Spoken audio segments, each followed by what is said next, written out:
Hello everybody and welcome to another Beyond All Reason video. We have a 1v1 for you today on the map, the Eye of Horus.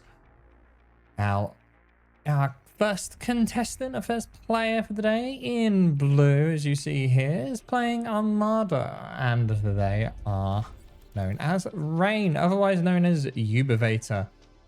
Now, I did try and do the old set alias command that someone was discussing about.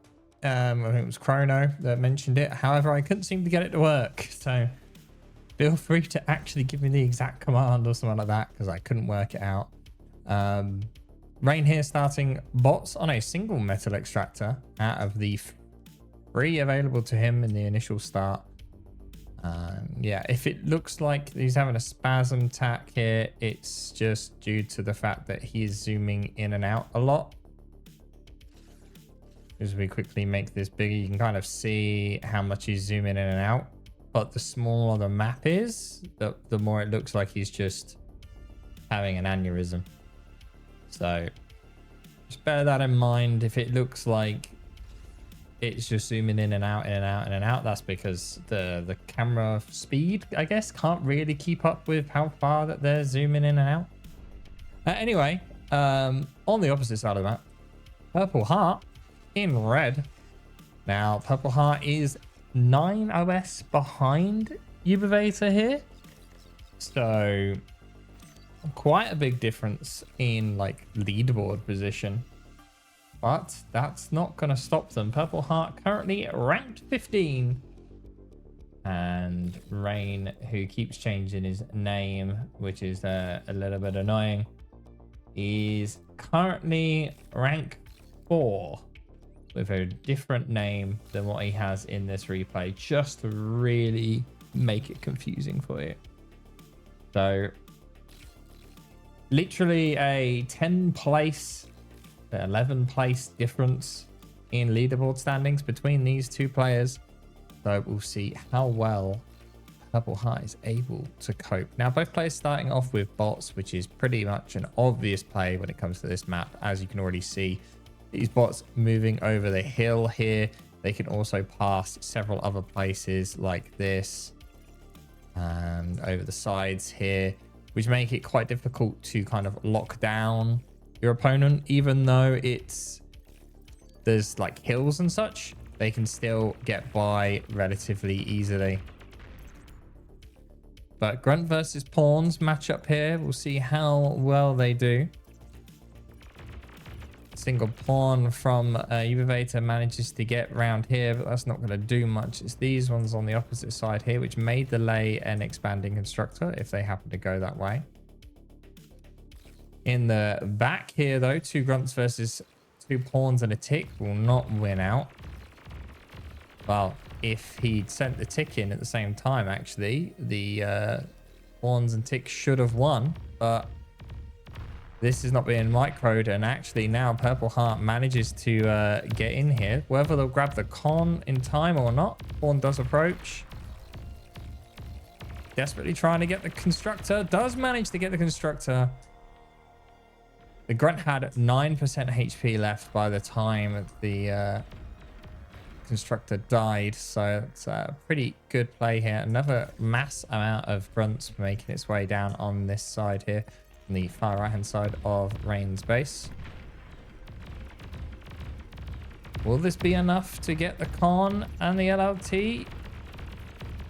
Try to focus the con down. The con does go down. Loses the entire army for it, but the con does go down. Now, being bots, it is a loss and it is a delay, but at the same time, we can see a resbot here coming out already, a second resbot actually.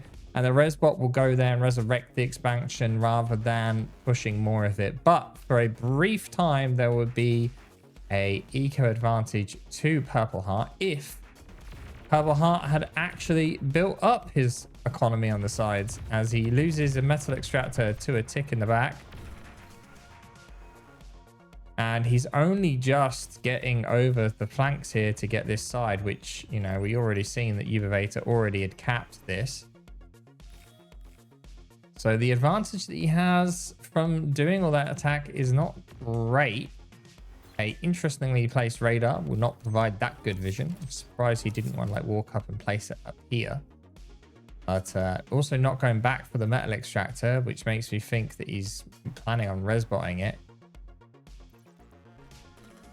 PurpleHeart applying good pressure in the center though, seems to have focused most of his efforts in the center rather than on the flanks here. He is denying the expansion on the left-hand side with this army down here.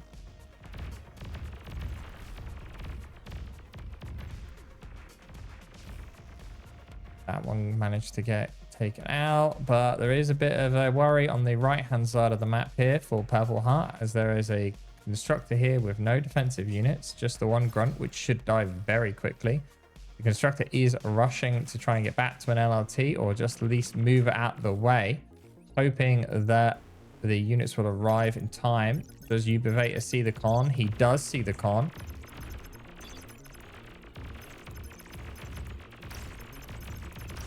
And PurpleHeart manages to save the constructor with 42 health remaining. And that one pawn will not manage to make it through. Very, very unlucky there. At the same time, though, the force on that left-hand side was absolutely decimated as Ubivator took the time there to make the most of the micro being elsewhere for PurpleHeart. PurpleHeart doing a good job at securing this right-hand side now. The left-hand side is looking a little bit wary. There's 5 grunts there. So not quite enough. And I know we're hopping around the map quite a bit, but this is somewhat difficult to track with how much is going on. But as lines start to get drawn here with decent amount of units on either side, we're going to start seeing a transition over to other unit types as raiders become less valuable. We can already see that taking effect with a single Centurion making its way down on this right-hand side. The area that is weak for PurpleHeart. PurpleHeart has, though, transitioned into vehicles here, which does mean he loses all the maneuverability of these hills, which may run into a bit of a problem if his opponent's able to just attack him anywhere. He's hoping that the damage that he's able to inflict will be enough to warrant it. I'm going to switch over to this fight on the top side here to see if Rain is able to get the expanding constructor this time round. And it does look like that's going to be the case. The Centurion was not able to keep up with the forces here, and this is not looking good. Rain here microing the damage onto the constructor's wreck there in order to deny the reclaim. And as that won't get any more value, we'll switch over to this corner here, the opposite corner, as PurpleHeart manages to get not only a construction bot, but several metal extractors. He does lose all of his army and all of the reclaim as well. And now bombers are starting to be prepared by Ubivator. At the same time, though, air is being built by PurpleHeart with fighters coming out first, maybe. No, 2 bombers first. Both players going for bombers at the same time. Difference is that Ubivator has gotten it first and actually going straight into gunships after that as well. Probably going to see a transition. Yeah, fighters only here. Bombing to take out radars. The bombers fly over looking for some damage. Oh, still bombs manage to drop in time. Energy converters go down. Wind goes down, but that's it. And now the gunships are going to try and find some exposed metal extractors, but PurpleHeart transitioned to air at just the right time to minimize the damage. Oh, well, they still get the constructor. That's what Ubivator was hoping for. That's delayed the expansion into the center of the map. Both players will now have to continue pumping out air. PurpleHeart does have the advantage if he can get control of air. Shurikens will provide some decent utility to his army, but right now army value is advantage to Rain, and that number is going up with the amount of resbots that are on the field. And as you can see here on the left hand side, there is a sizable chunk of raider based units, so incisors and grunts on that left hand side. There is a beamer being built. He may be looking to dive the commander here potentially. I feel like PurpleHeart just didn't see it in time. No, PurpleHeart runs back. But it's still anyone's game at this point. I'm surprised we didn't see at least a single resbot coming out from PurpleHeart before he transitioned to vehicles. Because right now there's a lot of stuff that would be nice to res. We're talking 400 metal just here, as well as getting that expansion back up. Metal extractor there that could be resed, as well as all of the stuff back here. He can't really do much against this Centurion on the right-hand side at the moment with the units that he has. He does need to transition to something a bit more oomph, and we actually see that already with Brutes and a Pounder in the mix. With it being Brute, Pounder, Incisor, Brutes. Air Factory currently offline, not having any additional production. And the same is said for Reigns here, not wanting to over-invest into air, which is good. Also, energy is a bit lacking at the moment. They can't really afford to be building bots that, you know, is intensive in energy, as well as air, which is also intensive in energy. With 3 Centurions now, though, on the right-hand side, this is looking where Rain is focusing most of his units. You can see he has no energy though, which is why the cloaked mechs there was visible for a second. The pressure attempting to be applied here. If only PurpleHeart knew. E please. Yeah, they both have no E, which is really unfortunate. And as the lines are getting drawn here, you have to ask yourself, when is the time to go Tech 2? Now, on this side over here, I think PurpleHeart is slightly worried because there's 3 Centurions there and a lot of other units. He doesn't really have much to stop this. He's hoping that with a Pounder here now, which is actually going to the wrong spot and may about to just be getting killed from the LLTs. Please notice it, PurpleHeart. Please. Please. Oh, just before it ran into range. That's good.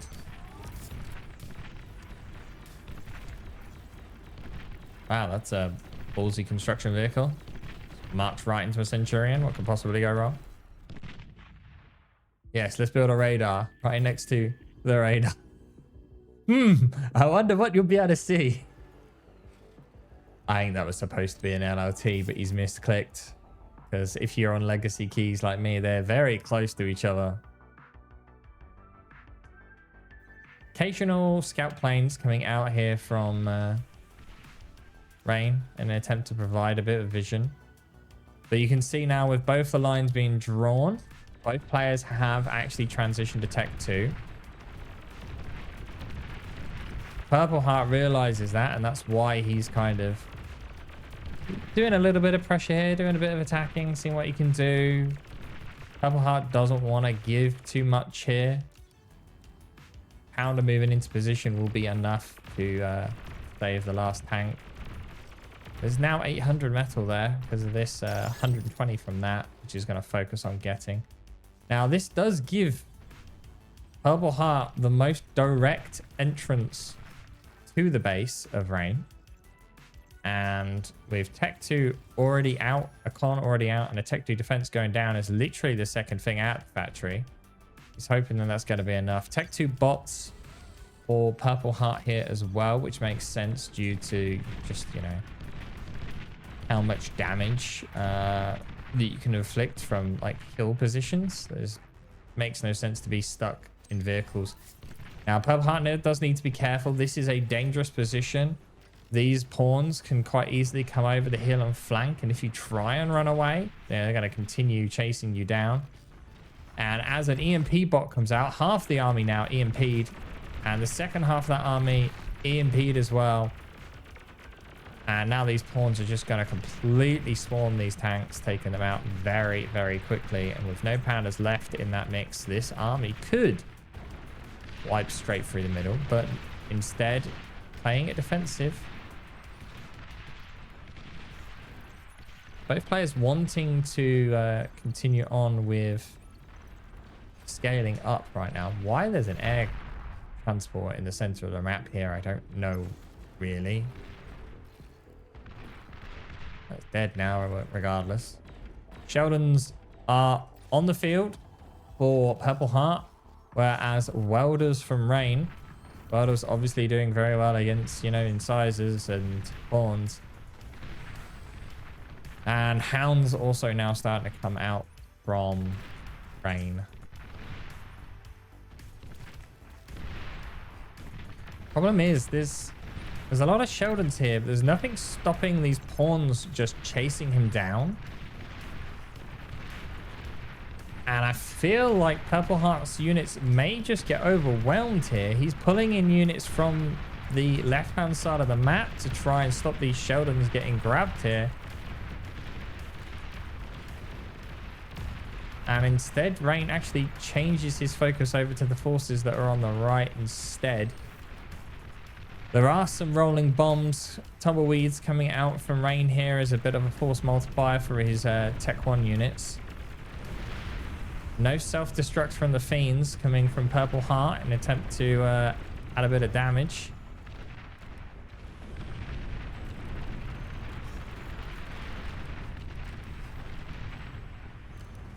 The classic EMP and then tumbleweed maneuver.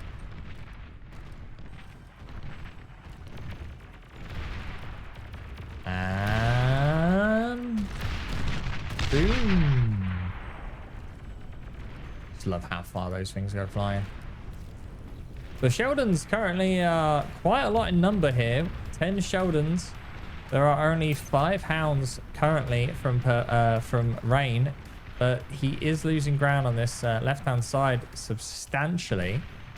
So he needs to start applying some big pressure to Rain, otherwise these forces are just going to run over him. Sumo is now starting to come out. That's what's going to be used to field for the light units for the Sheldons, but they're having to go to the left instead. This force could just push through if it's not careful.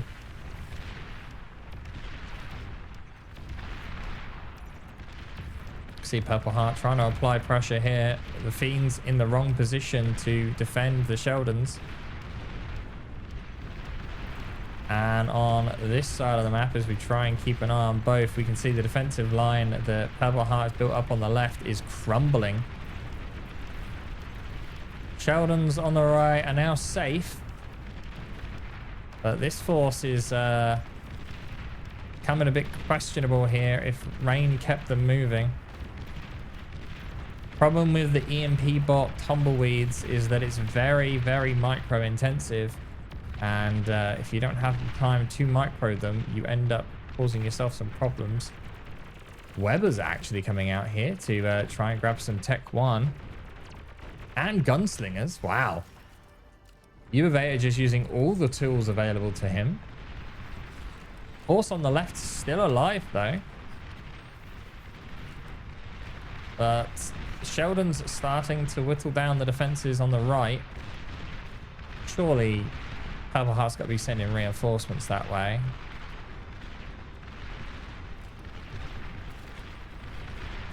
Tumbleweeds, though. Bye, Resbots. Sheldons with no vision, though. They have no radar or radar jammers attached to them. And oh, I was about to say they're about to get in a really bad position here as Webers and some pawns from there, and other pawns are chasing them down. None of the Sumos ever made it to this side. And now the pawns are managing to get right on top. Pawns and, Grunts and Fiends are trying to get in range, and they actually managed to force it off. He did lose some Sheldons there. Meanwhile, on the left-hand side, the micro-intensive nature of the EMPs and stuff starting to cause Rain some problems. Not only that, but a couple of tanks did actually manage to make it into the back, trying to focus on taking out the Tech 2 con, which they do manage to do. So does the Butler, and the LLT goes down as well. And now this this Pounder is now free reign to just slowly take out the windmills. Trying to get the build power there. It's not really that important. It is a lot of damage that could be inflicted. But PurpleHeart is doing really well here to just pressure Rain as many locations as possible. Bombers now being attempted, but the amount of fighters that PurpleHeart has, it's not going to do much. A advanced Geo is being built in this corner, but I don't think PurpleHeart is aware of it. D-gun about to hit. Yep, the Fiends. Sumo's now changing direction because of that. They know they can't really deal with that. But on the right-hand side, Sheldon's continuing their march. Sumo's able to block, or at least field for the Sheldons now. And this is looking difficult for Rain. He is really struggling now. Economy-wise, energy a second is advantage Rain. Build power is advantage Rain. But metal a second, mostly due to Reclaim at this point in time, is advantage PurpleHeart. Metal produce is advantage PurpleHeart as well. And we need to keep an eye on this bit here as the Sheldons get jumped on again. The Welders and Gunslingers are enough to take out the Sumos. Only losing one Sheldon though. Could have been worse. As we switch over to the side here, Rain's commander is cloaked. Hounds and a whole bunch of different stuff over this side is enough. What the heck happened there? A radar and a radar jammer just rolling straight through the middle.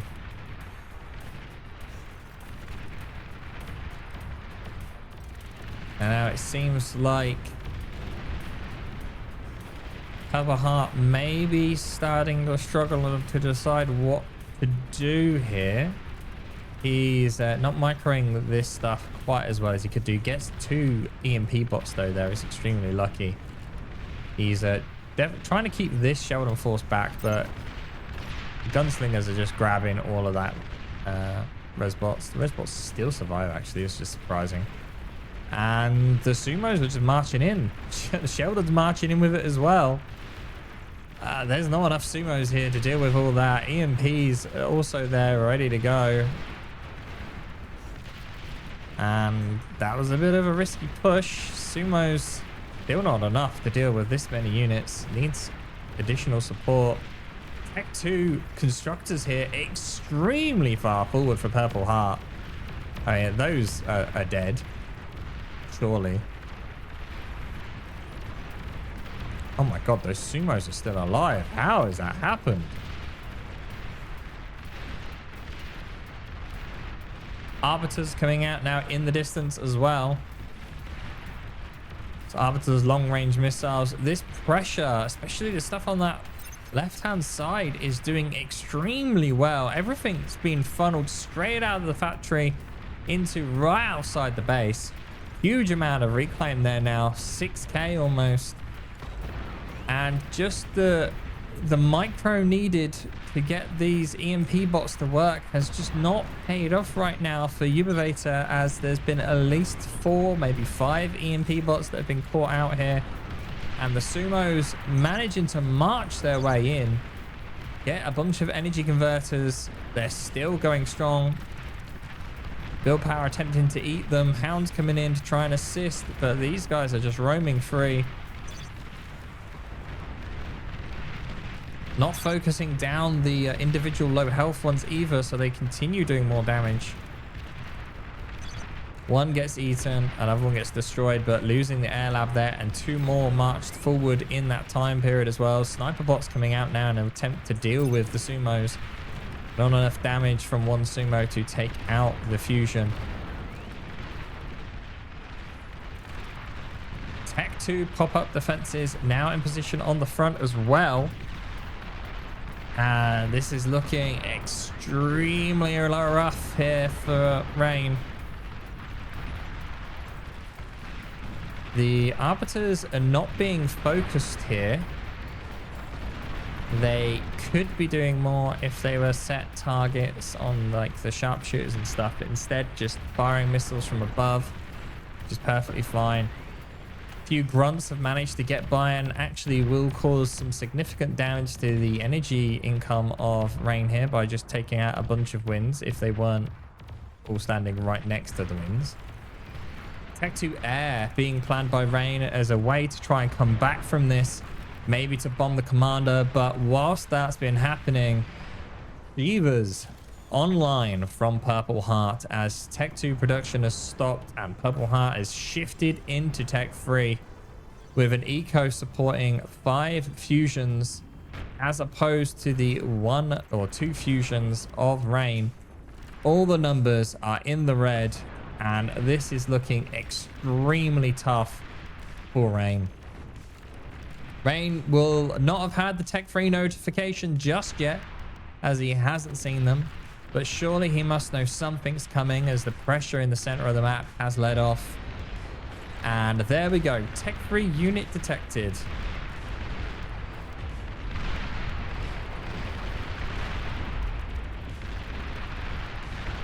Gunships attempting to come out here from...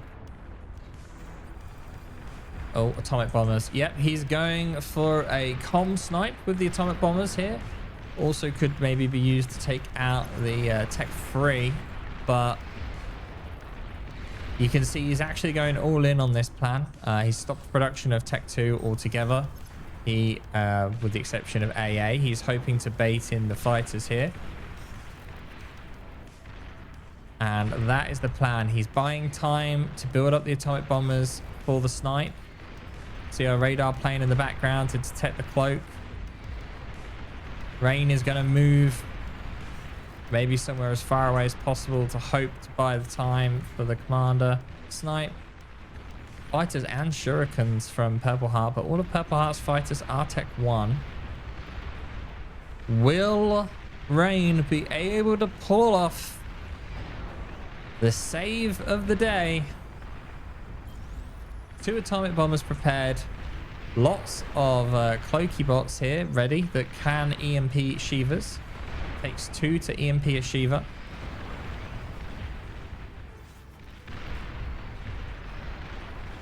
It's not going to stop that force.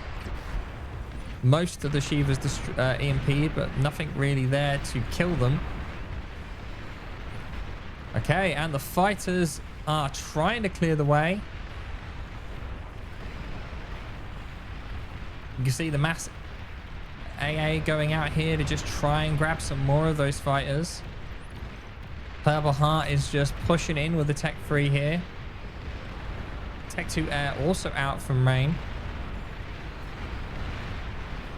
Sorry, PurpleHeart. Spy planes looking for the comm, but it looks like there might not be enough fighters. The atomic bombers unable to make the play on the commander, and he's just gonna throw them in anyway, but no, wasn't able to get enough fighters to make the most of it. And there we go, Commander self-destructed. Ubivator calls GG, PurpleHeart victorious, and very well played. That just kept some Battle great ended. pressure, and I hope you all enjoyed this one. Don't forget to do all of that YouTube malarkey. And if you've got a replay, feel free to send it in the Discord. Thanks you all for watching, and I'll see you all next time.